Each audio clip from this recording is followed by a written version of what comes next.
สวัสดีครับ Good morning from Bangkok. Welcome everyone. And I hope you're staying well and safe. You're joining us for a session on building back inclusivity, insights on COVID-19 and the LGBTQI communities in Asia.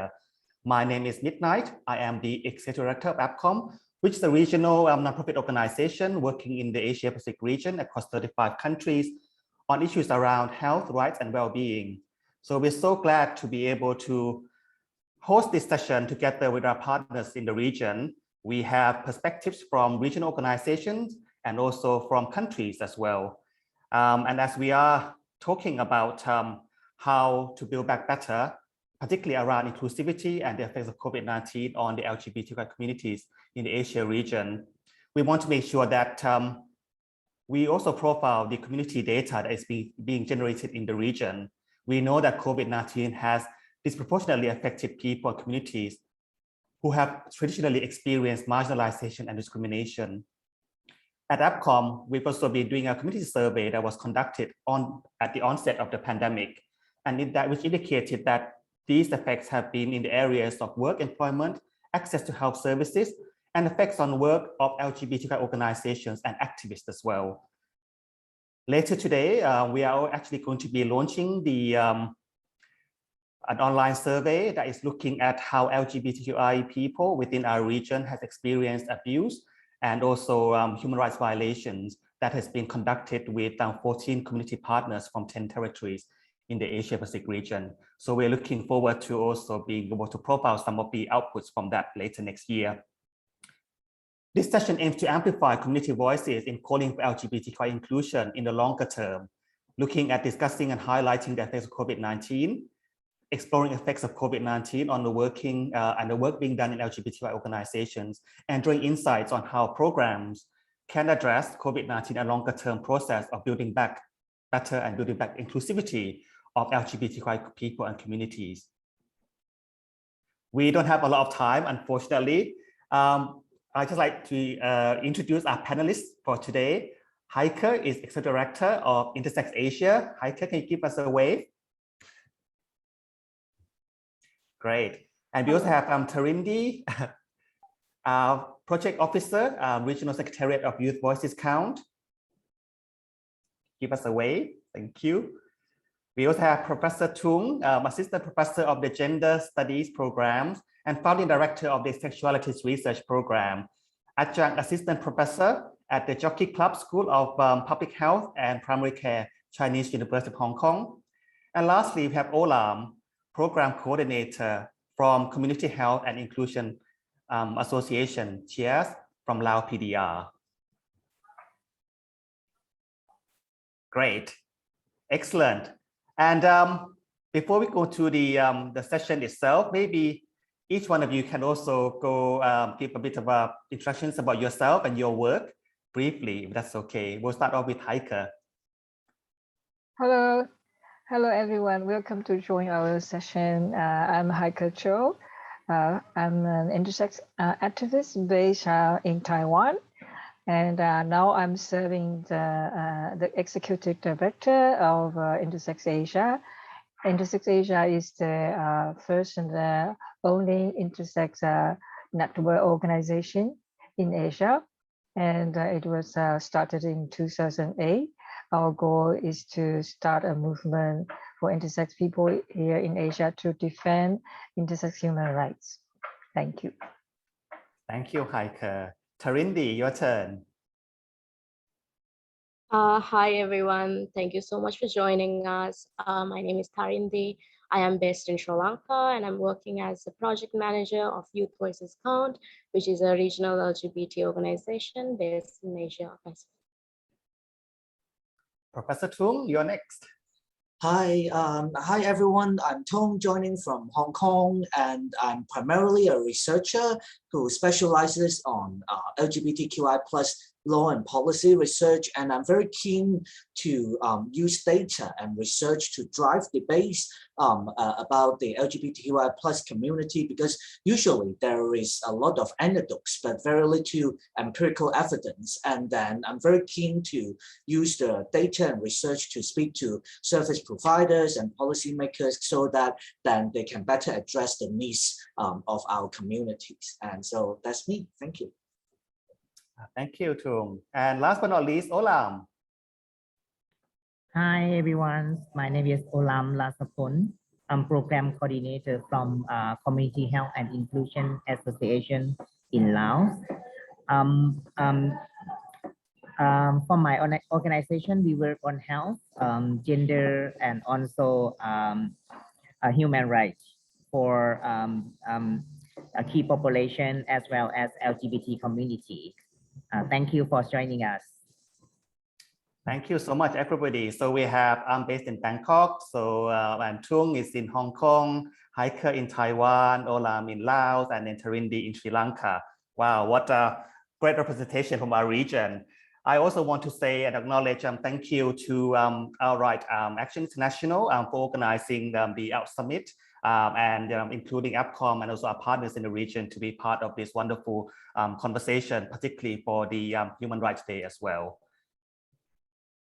Now, okay, let's go into questions on the effects of COVID-19 on LGBTQI communities and asking our panelists and guiding us in terms of, what have you done as an organization and what are the effects of COVID-19 in the populations that you're working with?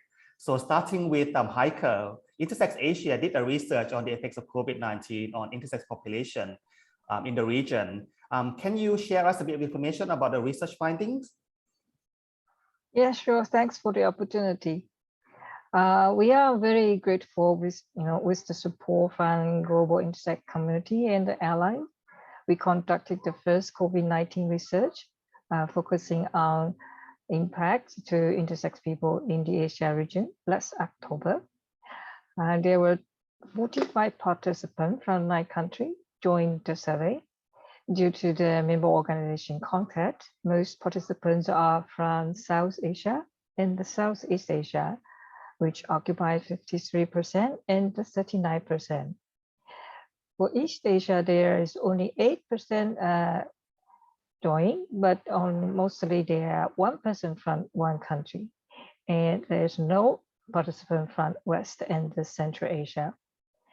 About the baseline condition, we also did in the survey, 59% of participants identify as economic vulnerability, 71% identify as SOG vulnerability, and 17% identify as citizenship vulnerability, which means some intersex persons have no legal ID and may not access and enjoy any social welfare. During COVID, the top 4 impacts are finance, 65%, mental health, 46%, employment, 43%, and education, 37%. Impact to mental health is much higher than physical health, 28%. And 65% of participants face severe impact on their financial situation. Many intersex people earn daily wages.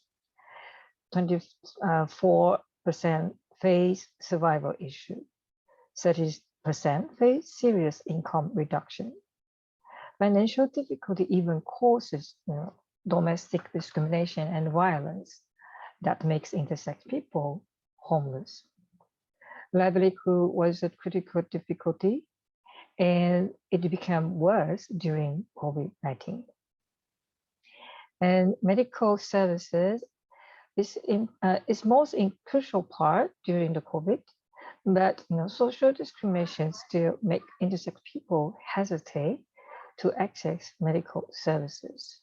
Not even mention to get support for high mental health impacts caused by COVID. And almost all participants receive urgent support from Intersex Asia only. it also shows it is still very difficult to identify intersex people in many Asian countries. Intersex awareness and protection are extremely lack in the governmental level, and it shows that we are left behind during the pandemic. Okay, thank you. Thanks so much, Heike. I know you have a lot of data to actually provide and to do that succinctly. Thank you for doing that. Maybe you can also send the link to the report, the full report here as well, so then others can also access that. Yeah, we don't have a lot of time, so I'll just go to our next speaker already. So we heard from Heike about the issues that intersex people in Asia are facing. Now let's move on to Tarindi, talking about how LGBTQI youth in this region have been affected by COVID-19. Tarindi, over to you. Thanks, Midnight. So YVC has been doing a lot of work, especially around COVID. We did a research discussion paper called Coping with COVID, and we also have an ongoing interview series of grassroots activists and the work they do. Especially during the pandemic, because we wanted to highlight voices all around Asia Pacific. And just like Heike mentioned, I also want to say that mental health is a huge problem that a lot of LGBT youth has been facing, especially because with COVID and lockdowns being enforced and everything, a lot of the people, especially young kids who were out for college or they were staying at their different places away from their familial homes, they had to come back, which for a lot of LGBT kids, going out of home for college is sort of their escape to get out of like abusive households, like, abusive parents. But with the lockdown, they had to come back, which greatly affected their mental health. And with regards to accessing therapy and things like that, because it all became digital and they had to talk about it online, this is also not very safe. Because if you're talking about your mental health issues in an abusive household where your parents do not accept your identity or understand what you're going through, you can't properly engage in your therapy sessions either. And since the start of the pandemic, cyberbullying has drastically increased. There has been a lot of incidents of cyber violence, because now people have gotten so comfortable with like an online space, and also because sometimes people who make like profiles without their face on feel like, there's this barrier that they can stay behind and then spew hate at people and then put out all of their violent ideas, thoughts, bullying, all of that. And also with COVID and everything going online, especially in Asia, I would say there's a lot of technological difficulties, not just for like your LGBT community, but even activists are finding, grassroots activists especially, are finding it really hard to transition from this whole completely offline to completely online space, because you need that interaction to reach out to grassroots communities. You need it to talk to people on the ground and have that connection to provide them treatments, STI testings, hormonal treatments, all of that. So that became a huge problem. And even if an organization learns like technology, their beneficiaries also need to learn it in order for them to access the services that the organization is providing. So this again is also like a huge issue. So these are kind of like some of the things that we have been facing and also have heard from all these activists in Asia Pacific. So yeah. Thanks so much, Tarindi, and also to remind us that particularly when it comes to the work that activists and organizations have been doing is about this human connection, and now taking that to the online space, it doesn't have the same connection at all. And we all look forward to a time when we can have physical interactions again. And thanks for reminding us that we work with people, and technology helps in a way, but it doesn't provide the empathy that we can all feel when we're in a room together. Next, we just move to Hong Kong. Professor Tung, mental health, I think it came up a lot with both Heike and Tarindi talking about it. And it's been a major theme of discussions in not just, I think, the LGBTQI community, but I think globally as well.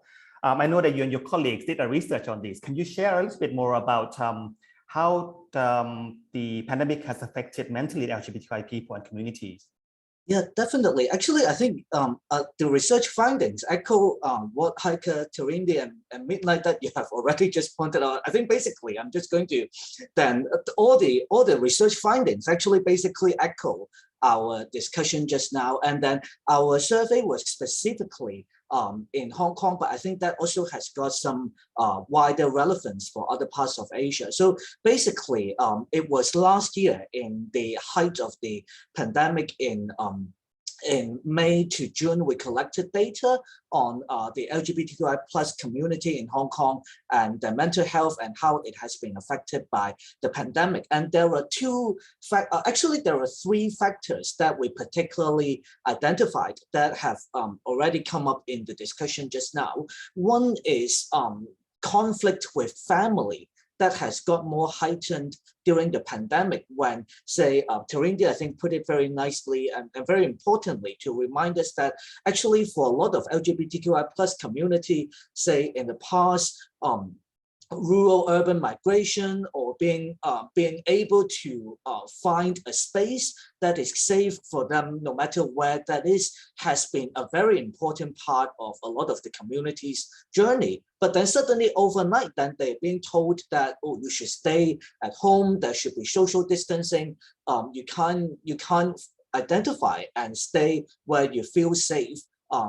Unlike in the past where you will be able to do so. And we found that conflict with family was significantly associated with worse mental health with the among the respondents. And another factor that we particularly identified is the lack of connection with other members of the LGBTQI plus community or the decline in the connection with the LGBTQI plus community. I think suddenly then, like during the pandemic, that there would be organizations that would have to be closed, when a safe space would have to be closed. And then also there would also be a variety of other spaces as well, say bars and clubs for a lot of LGBTQI plus community is not only a space for entertainment, but it is also a space where you can feel free and liberated from a lot of the time the discrimination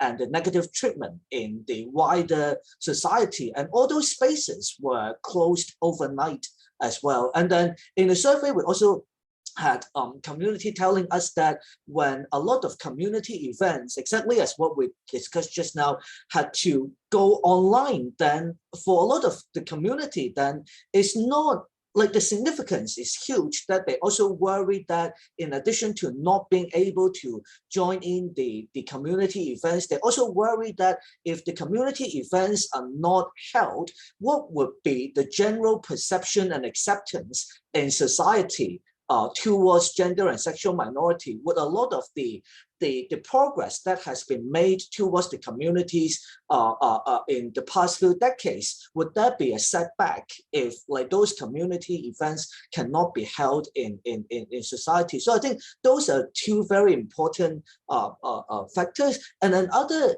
very important factor that both Heike, Terindi, and Midnight have also talked about is access to services. So not only LGBTQI plus community more open to these stresses in terms of mental health about like conflict and then also connection with the community, but at the same time then even before the pandemic, it's quite difficult for the communities to access friendly and culturally competent service. But during the pandemic, it can be made even more difficult with center closures and also like staying at home.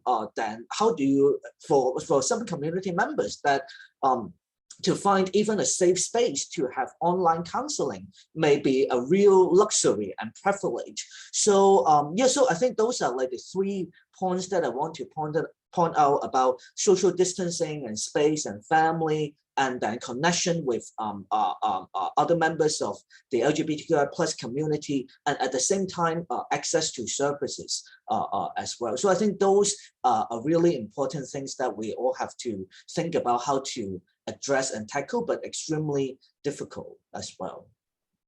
Thank you so much, Professor Tung, for that brief but powerful presentation of your findings. I think in particular, to note is the safe spaces that the community organizations on the grounds have been able to not just mobilize, but there are a space where they can also empower LGBTQI plus people within the communities as well. So once that is gone, then yeah, what would be there to replace and how to kind of reorganize as an organization. We'll just move over to Vientiane in Laos, Sabadi Olam. Let's see if you can tell us a little bit more about at the country level. Can you share your thoughts from the organization perspective on the effects of COVID-19 and what happens to the LGBTQI communities in Laos? Good morning, everyone. I believe that during the COVID-19 pandemic, every country also faced a lot of issue on that, especially for the mental health. As Dr. Tung and also higher mentioned at the moment. And I think that in Laos also, during the COVID-19, LGBT community also face a lot of their mental health issue.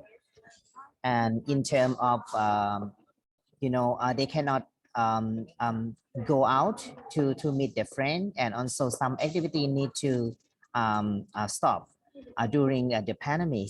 And also the main issue that we found that from our organization, as you know that for our organization, we work on health services, especially for HIV services among key population. For these services need to be issue as well, because during the pandemic, we cannot provide the services for our client or key population in Laos. And we found that many key population are lost for us during the COVID-19 pandemic. And also our peer educator or field worker cannot go to work at the field as well because of their lockdown policy. And I think that another issue that is quite makes a big issue for our population are the economic issue. A lot of LGBT people, they need to stop working, and also unemployment.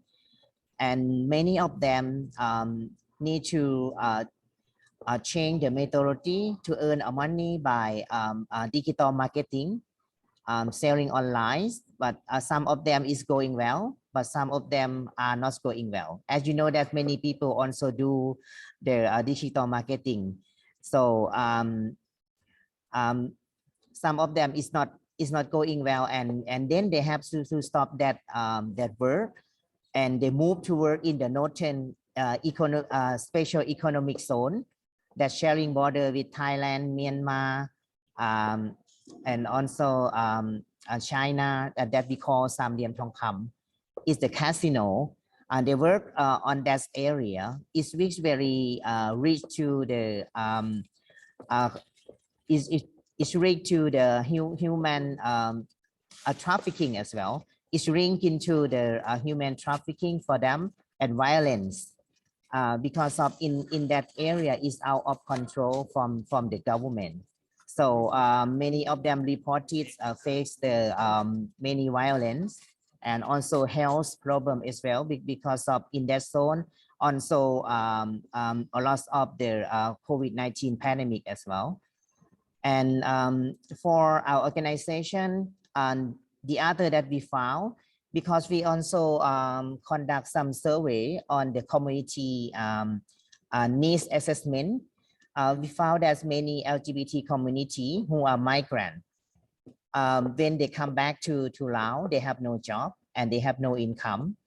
And most of them need to face a lot of stigma and discrimination from community and family, because some of them, they got COVID-19. And most of them racks up the knowledge on prevention and also the information of the services for COVID-19 in Laos as well. And this was because some of them have limited accessing to the social media and also the online application. I think that is mainly it is happened in our community in Laos during the COVID-19 pandemic. Thank you. Thanks, Sola. Wow, it's a whole lot of challenges that's facing the communities that I think everyone also mentioned within their presentation as well. Thank you, everybody, for the I guess presentation of the research findings from the community that you've been doing. For everyone else who's attending this, there's a Q&A section, so please do feel free to type in your questions, and then I'll also be able to ask our panelists to answer them as well towards the end of this webinar. Well, next, I think we should go on to, like, you presented all the issues that the community is experiencing during COVID-19. And I think it would be nice to kind of hear about those observations on the responses on the COVID-19. What can you say about the responses of stakeholders have been? Are they inclusive of LGBTQ+ and the communities that you're working with? So perhaps we'll just start off with Tarindi first this time. Thanks, Midnight. So I think it depends. Sometimes from certain donors and funders, you do get a lot of support, especially because it's COVID, they have COVID-related funds. But then at the same time, I've noticed that a lot of grassroots organizations do not reap the benefits of a lot of these, like donations or grants or funds. So it really becomes a huge barrier. But at the same time, one of the biggest things I've seen after the pandemic happened is how community get together and help each other. There has been a lot of crowdfunding, a lot of fundraisers, a lot of relief packages being provided for people in need, everybody checking up on each other, especially in Sri Lanka. I think from the very start of the pandemic, I used to get so many messages and get added to groups to find and mobilize people who might need help, people who might have lost their employment or have lost their rental spaces where they were staying. So people were really getting together, organizing safe houses, organizing food packages, HIV treatments, and like helping people to go to hospitals.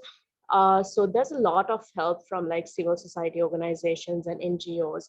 But at the same time, I do feel like a lot of donors and funders could really look into helping out grassroots organizations, because at the end of the day, these organizations are the organizations that, do not get as much funding, especially if like you are not a legally registered organization.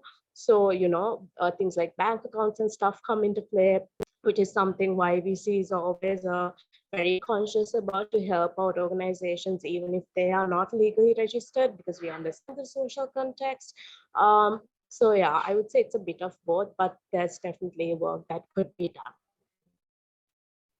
Oh, thanks so much, Tarindi. I think, yeah, we will certainly ask questions about how the organizations can be better supported and the role of community organizations in terms of responding to COVID-19 and other emergencies. But I think in terms of the work that communities have done, particularly with the food packages, let's see if the others are also talking about the same thing, and the solidarity building. Heike, is that the same for Intersex Asia? What you've done in terms of the observations, the responses from stakeholders to COVID-19?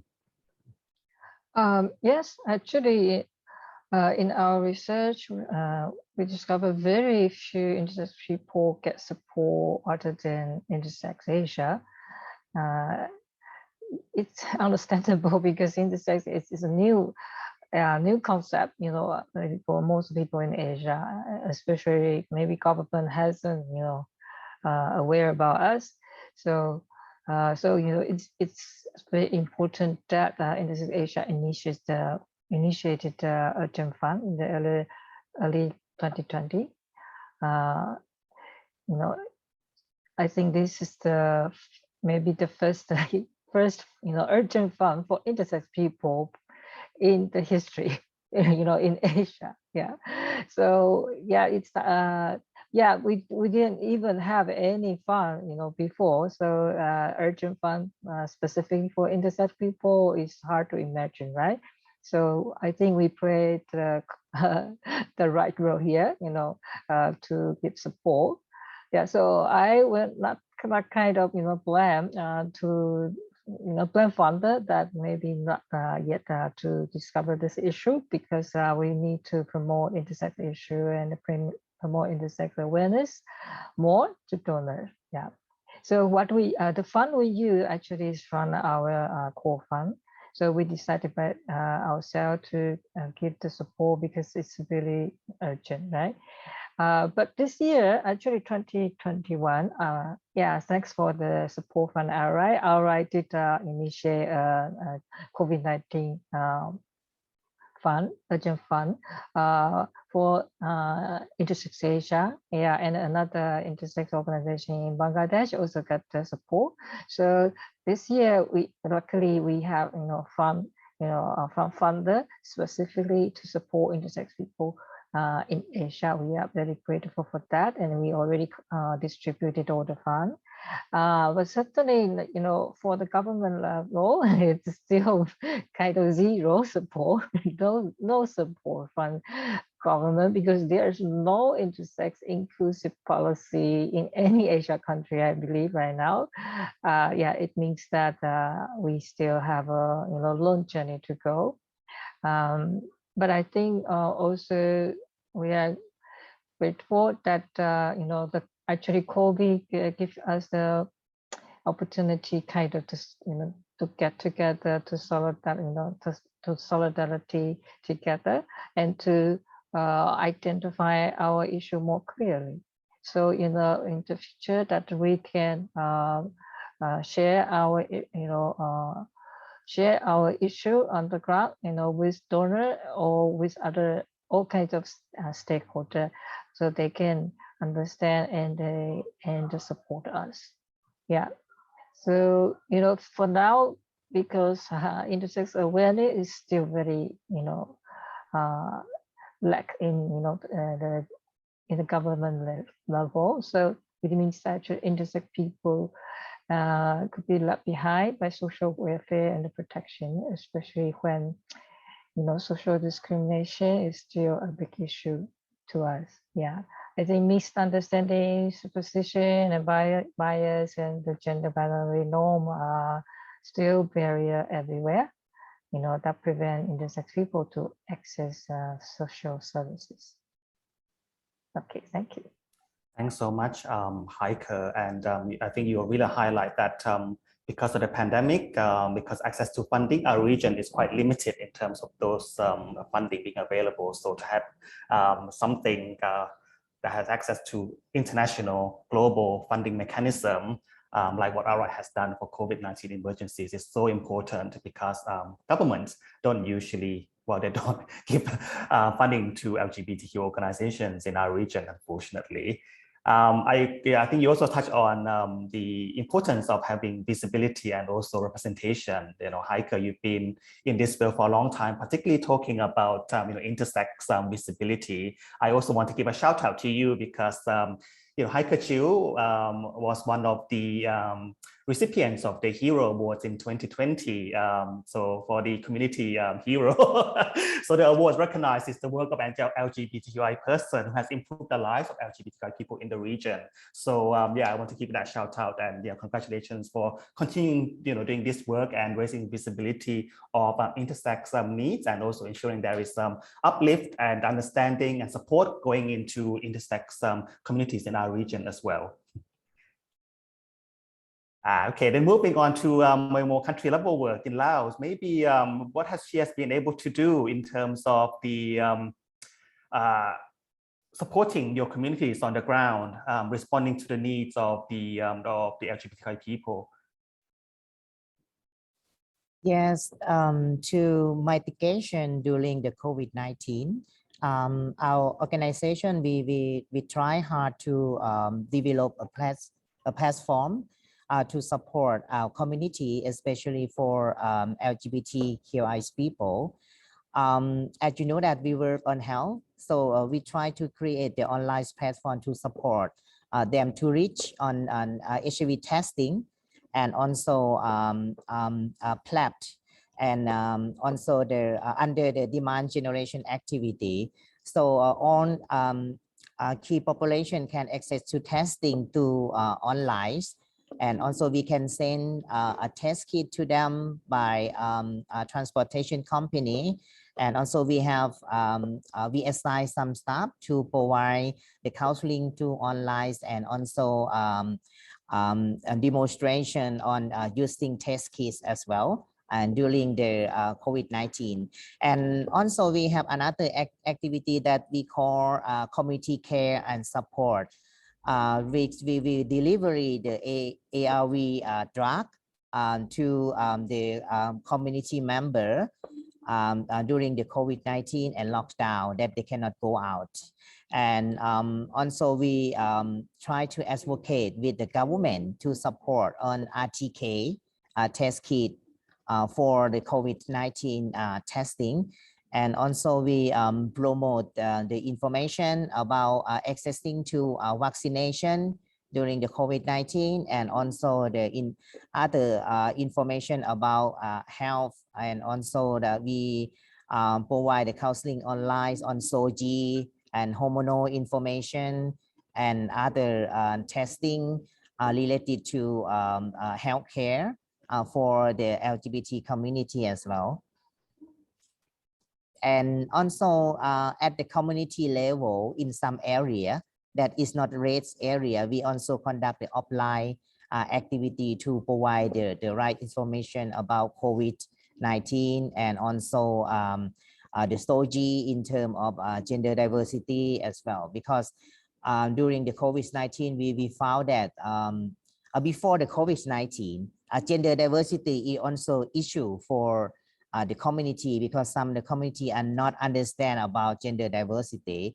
And after the COVID-19, some LGBT who get the COVID-19 infection, the stigma and discrimination is is higher than before. So it's very important that we need to give the right information to community member or family in terms of the COVID-19, and also the gender diversity, to reduce the stigma discrimination for our community. And our community need to receive the information about treatment in case of they got the COVID-19 infection. And also for the people who are not getting the COVID-19, they should receive the information about accessing to the COVID-19 vaccination. Because luckily that in Laos, the government provide the vaccination for free, and also everybody can access to the vaccine equally, including our community, LGBT community as well. Thank you. Thanks so much, Olam. So we heard from Tarindi, Heike, and Olam in terms of the community is doing so much, going online, doing something they have not done before, and reaching those vulnerable and marginalized. Tung, in terms of your research, what has been your observations about the responses of stakeholders to COVID-19, and have they been deliberately not being inclusive LGBTQI, or if they are trying their hardest to also reach these communities? I think actually, I think it's very interesting, because listening to the discussion, like, it makes me think a lot about like the different responses. I feel that, like, say on mental health and COVID-19 and LGBTQI+, I feel that like there needs to be both the stigmatization of mental health and also like the LGBTQI+ inclusiveness at the same time. I feel that like I think a lot of the organizations, some of them may be actively excluding LGBTQI+ people, but I think a lot of the other times then they may just always have that age-old saying that, oh, we treat everybody the same. And that I think, like, I remember that actually, even just talking about that, I remember even like 10 or 15 years ago when I first did like my first awareness raising training in at that time when I delivered it, that's always the same sentence that's being said. We treat everybody the same. I think in COVID-19 and in many other situations, that sometimes it's that mentality that, oh, we treat everybody the same, but then that means that then some marginalized group would then be affected by a treatment that may not be culturally appropriate and culturally sensitive. And then so I feel that like on mental health, then there needs to be both a destigmatization of discussion about mental health, because there are many myths and many a lot of misunderstanding about mental health. It is not about individual weakness. It's actually about a lot of social factors that are stressing individuals. And I think particularly on sexual and gender minorities, is very important to emphasize that when we're talking about LGBTQI+ community are particularly affected by the pandemic and the effects on the mental health, it is actually the social stressors and the minority stress that are being experienced by gender and sexual minorities that are affecting the mental health. And then I think also in terms of the responses, I think mainstream mental health organizations need to understand more about the needs of gender and sexual minorities, and also organizations that work with gender and sexual minorities also need to talk more about mental health as well, which in my experience in Hong Kong, I think a silver lining is I feel that this last year there has been lots more discussion about mental health than in the past. I feel that, like, say, in my experience of working with organizations, that sometimes, like, because in the past, during the fight for rights and recognition in society, sometimes I feel that, like, the challenges faced by the community, sometimes organizations may not want to so directly talk about, oh, these are the issues that the communities are facing. Whereas I think in the last year, given that the impact of COVID-19 on mental health of everyone is so obvious and it's so in your face, I feel that, like, this last year that there were many more organizations that are willing to talk about it, and also community members more willing to talk about it than in the past. And I hope that I mean, I think we always hate the word of, like, normalization, but I struggle to find a better word of, like, normalization of talking about mental health, so that it doesn't become, like, as much of a taboo topic, or is something that, like, well-being is something that, like, both organizations and communities can feel more able to talk about. Yeah. Oh, thank you so much, Tung. I feel the same as well, in terms of there's a lot more consciousness and awareness around mental health because of COVID-19. And, you know, it's actually about how do we ensure that mental health services can also be programmed and be accessible for LGBTQ communities as well during this time. I'm going to take a question from the floor, because I think it's really interesting, and it ties in with what we're talking about around you know, the challenges that organizations are experiencing. So we have an unknown person who congratulates everybody on the panel for your great work. And I want to ask a question around how does the, you know, what has been the greatest challenge or impact on you personally, and how do you address it? And if you could talk about what help would you require, for example. So maybe start with Tung, if that's okay. So personally, what has been your greatest challenge and impact on you personally because of COVID-19? Well, I think personally, I'm just thinking more organizationally. I think we're all always only thinking about organizationally. I think yeah, I think just organizationally, I echo what others say in terms of, I think, government funding or government response on, like, related to LGBTQI+ communities basically has been zero. I think that's pretty much across many regions in Asia Pacific, that, like, we don't exist, like, there's no data, like, there's simply, like, not there in many of the policy makers' eyes. And then also I also worry a lot about like the challenges that organizations face in terms of the funding. I think it's very good that like there is emergency funding for some very crucial projects, but also worry a lot that a lot of like the donation efforts have become so much more difficult. So seeing like a lot of fundraising events that have been very crucial to a lot of organizations' survival now have to move online. I joined the online presentation of the Hero Awards this year. I mean, I think it's very well done online, but on the other hand, I also worry that like a lot of the funding that like could have been generated by different organizations that are so crucial in the past now is under a lot of difficulty. And then also, yeah, I think like what other panelists have talked about, I also feel like hopefully the connection and the cohesion of in-person events can be resumed quite soon. In Hong Kong, we've been pretty lucky that the pandemic is pretty under control now. So last year, the Pride Parade and Pink Dot had to be online, but last month it could be held in person. And then you could really see that lots of community members were very keen to join the events, and then like the whole atmosphere and all the human connection was so vital. So these were like the challenges that I immediately came into. Yeah, and the challenge on a personal level, what has it been for you? What has it been like for you on a personal level?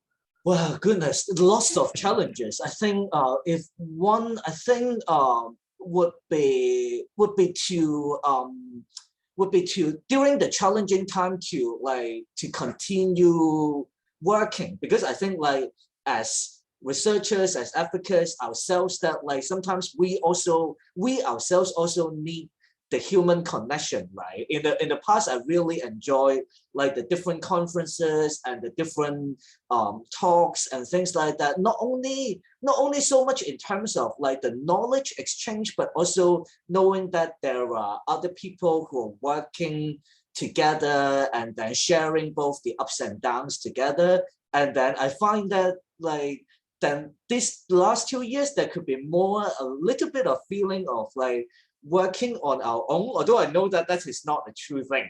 And then, but I think that's the mental block or mental challenge that I, and I guess many of us, have to work through. Yeah.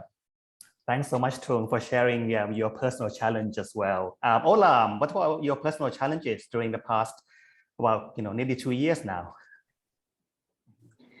I think to me, I think for living with a new normal, I think is quite difficult for us, especially for Laos, because as you know that during COVID-19 pandemic, everything had to be done in online. And even our organization and our staff also have limited knowledge on, working through online at the beginning. So we will try to improve our knowledge in terms of using the online platform and online channel.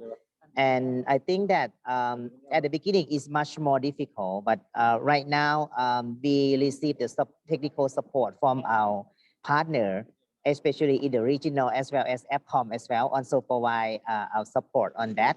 So right now we are getting improved on using the online platform. And I think living in new normal for us right now is not much very challenges right now.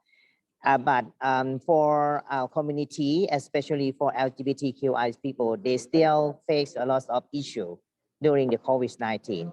I think I already mentioned earlier, in terms of the economic, education, and also health, it is still facing the problem. So during this time, what we can do for them, we try to mitigate and also support our community by providing the services equally. And also we have to do innovative services for them. And also we have to provide the services in different channels. maybe our life right now is need to be changed from before, from the last 2 years after the COVID-19 pandemic.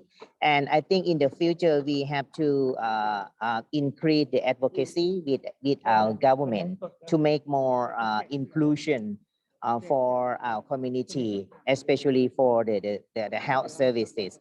And I think we try to make the advocacy with the government in terms of supporting in ART. Oh, sorry, it's about COVID-19 test kit, and also the some of the promotion and information of the COVID-19 as well. But it's during our planning. I think that's this kind of activity will be happen within 2022. I believe that we will see something new and something change in 2022. Sorry, thank you. Okay, great. Tarindi, your personal challenges. I think the biggest challenge for me is because Youth Voices Scout is a regional organization. So we have staff from different countries. Most of our staff is based in the Philippines. I am from Sri Lanka. So I'm in Sri Lanka, there's staff in the Philippines. We also have staff in Fiji. So I've literally not even met my staff members yet face to face. Everything has been happening online. So even for activists, like this Zoom fatigue is a very, very huge barrier. Even personally, I've noticed that I don't work as much as I do offline, online, because it really feels like it's taking a huge toll on you. And especially if you're working from home, there's so much things happening. You have to do your laundry, you have to cook for yourself, you have to also work. I have to feed my cats, you know, so many like small things, do your laundry and all of that. And then at the same time, you're having a meeting on your computer, and like, you know, you're trying to make sure like everything in the house is in order. So I feel like it can become a lot.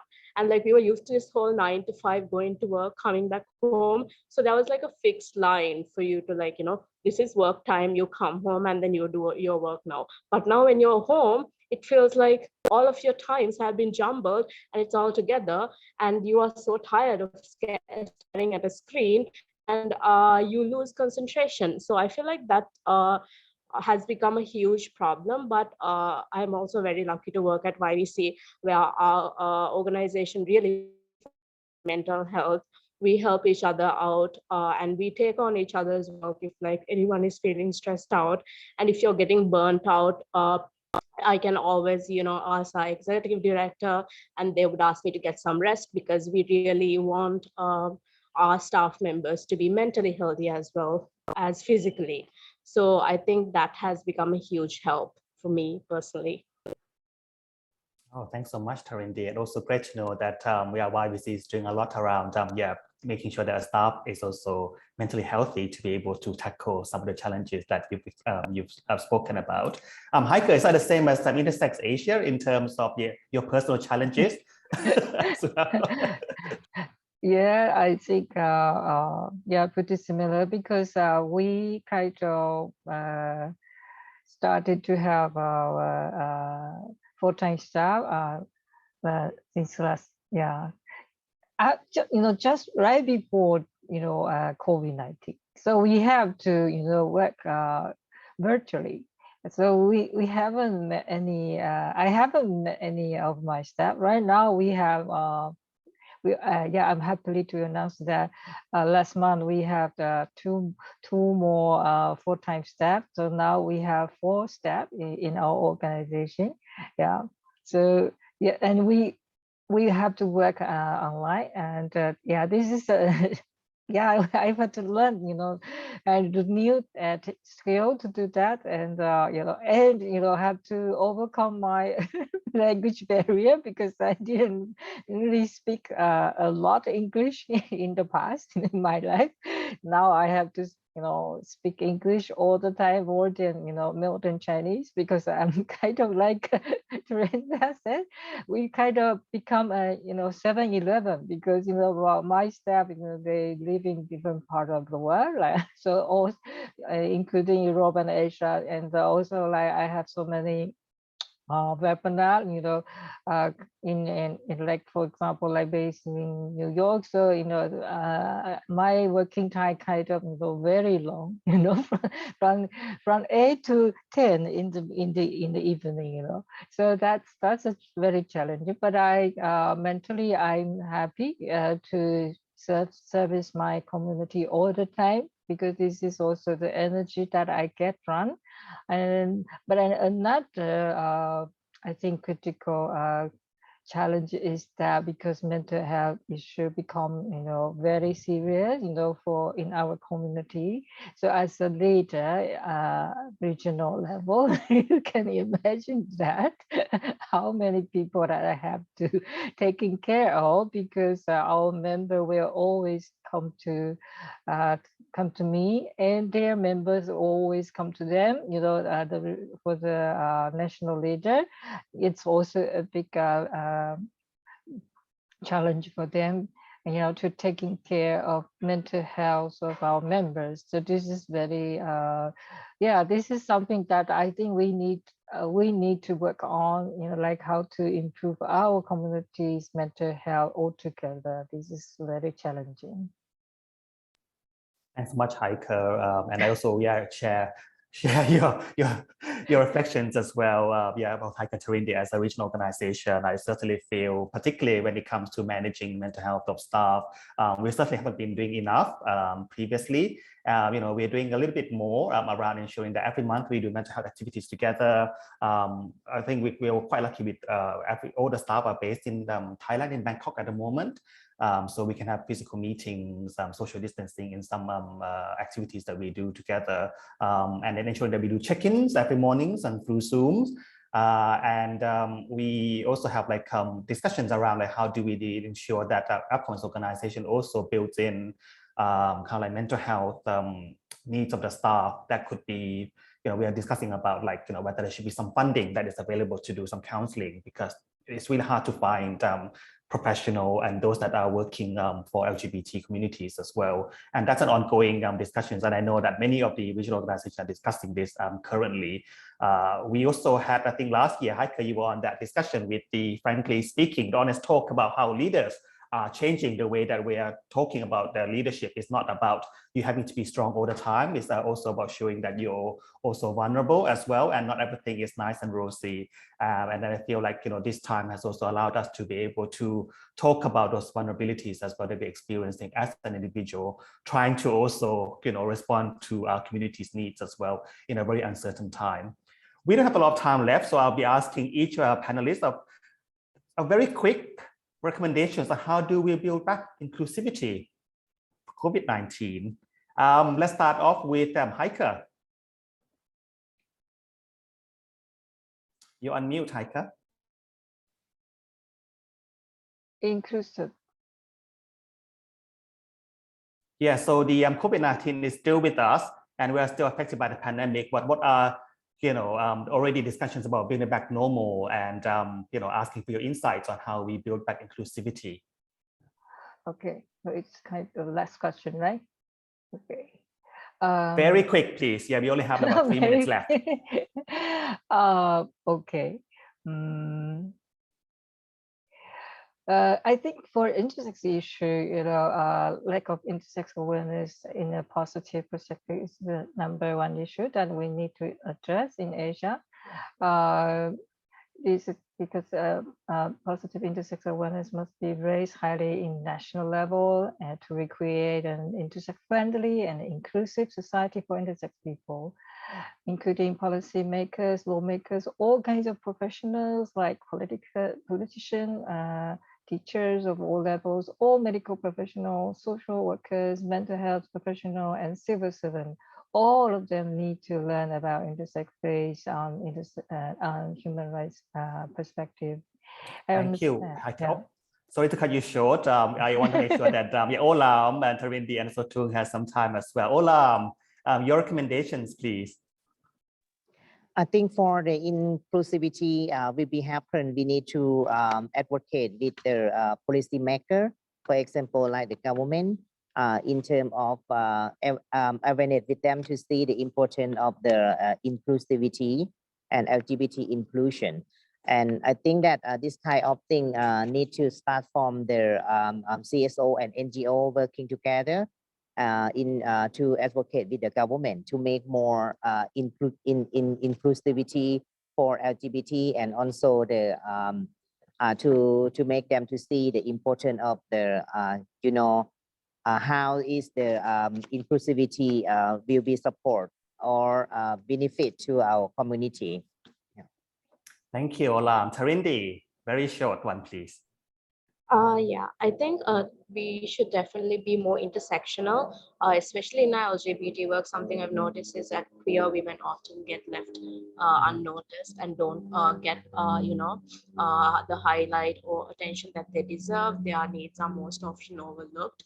Like it's sort of like the hierarchy that we have and the privileges that we have. And when you're working with communities, just know that sometimes you're privileged. If you have a certain sense of privilege, everybody has privilege, it will blind you to the needs of certain communities. So while one person might be wondering, how do I, attend a seminar, another person might be wondering, how do I get rent?